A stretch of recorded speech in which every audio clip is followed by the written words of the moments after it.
Assalamu alaikum, dear students.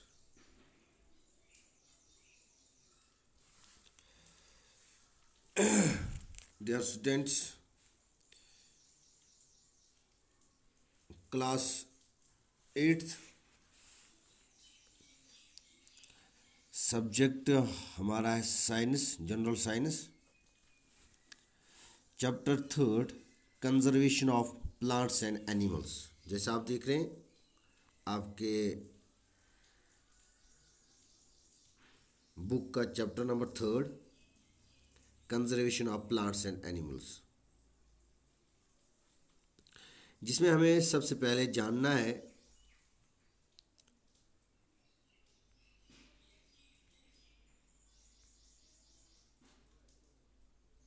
What is conservation. What is conservation? Conservation क्या होता है? Conservation is a care and protection. किसी चीज़ का उसका केयर करना, ख्याल रखना और उसका प्रोटेक्शन, उसकी हिफाजत। केयर, ख्याल और उसकी हिफाजत of source so that they can persist. Persist means to continue, continue continue to exist, जो हमें आगे भी एग्जिस्ट हो फॉर फर्दर जनरेशंस। आगे वाली जनरेशंस के लिए हम कैसे केयर करेंगे रिसोर्स की, कैसे क्या प्रोटेक्शन करेंगे, इस चैप्टर में हमें ये पढ़ना है। And this conservation it seeks the sustainable use of nature by human.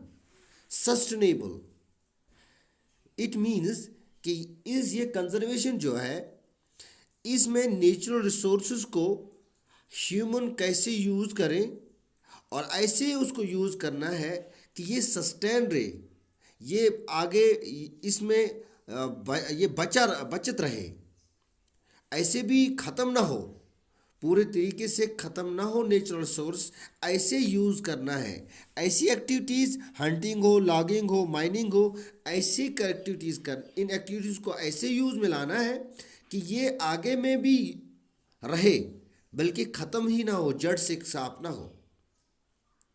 तो हमें यहाँ we need to conserve here the plants and animals. How to conserve the plants and animals? सबसे पहला जो थ्रेड है, थ्रेड जो है इसका, जो सबसे पहला डर है इस प्लांट्स एंड एनिमल्स का, वो है deforestation. Deforestation means cleaning of forests and using that land for other purpose such as procuring land for cultivation, building houses and factories, making furniture and for the use of fuel. This is the first threat जो जो जो जो conservation का जो oppose है कि plants और animals को कैसे बचाना है, उनको उनकी खराबी की, उनकी जो ख़त्म होने की वजह जो है, प्लांट्स और एनिमल्स की ख़त्म होने की वजह, सबसे पहली वजह है डिफॉरेस्टेशन। डिफॉरेस्टेशन किसको कहते हैं? क्लीनिंग ऑफ फॉरेस्ट, जंगलों को सफाई करना, पेड़ पौधों का सफाई करना, उस लैंड को यूज़ करना कल्टीवेशन के लिए। कल्टीवेशन आप जानते हैं, कोई भी उगाने के लिए, कोई भी चीज़ उगाने के लिए। एंड बिल्डिंग्स को, उस लकड़ी को बिल्डिंग्स और फैक्ट्रीज को बनाने के लिए यूज़ करना, और उस लकड़ी को फ्यूल के लिए या फर्नीचर के लिए यूज़ करना। तो इससे डिफॉरेस्टेशन होता है। और डिफॉरेस्टेशन से क्या होता है? सबसे पहला वजह का जो होता है, सबसे पहली बात जो होती है, जो प्लांट्स की सफाई होती है। और दूसरी बात, जब जंगलात ख़त्म हो जाते हैं तो जंगल में रहने वाले जानवर भी ख़त्म हो जाते हैं, क्योंकि उनको जगह नहीं मिलती है पनाह लेने की, शेल्टर की पनाह नहीं मिलती है, शेल्टर नहीं मिलता है उन्हें। और जिसकी वजह से एनिमल्स को भी, इंसानों के लिए भी ये बहुत नुकसानदेह है। और उसके बाद जो नेचुरल ऑकरिंग है, जो नेचुरल कॉजेस है, वो है फायर, फायर यानी forest fire and severe dots.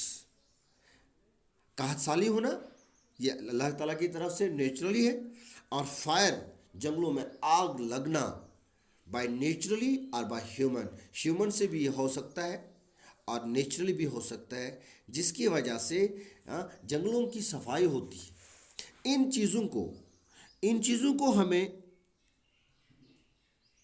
इन चीज़ों को हमें इन चीज़ों का ख्याल रखना है और हमें बचाना है, अपने प्लांट्स और एनिमल्स को हमें बचाना है इससे, ताकि ताकि डिफॉरेस्टेशन, ताकि प्लांट्स नेक्स्ट जनरेशन के लिए भी रहें, ताकि एनिमल्स नेक्स्ट जनरेशन के लिए भी रहें। और इन जंगलों को इस्तेमाल करना, इन जानवरों को इस्तेमाल करना, ऐसे इस्तेमाल करना है कि ताकि ये जड़ से ही ख़त्म ना हो।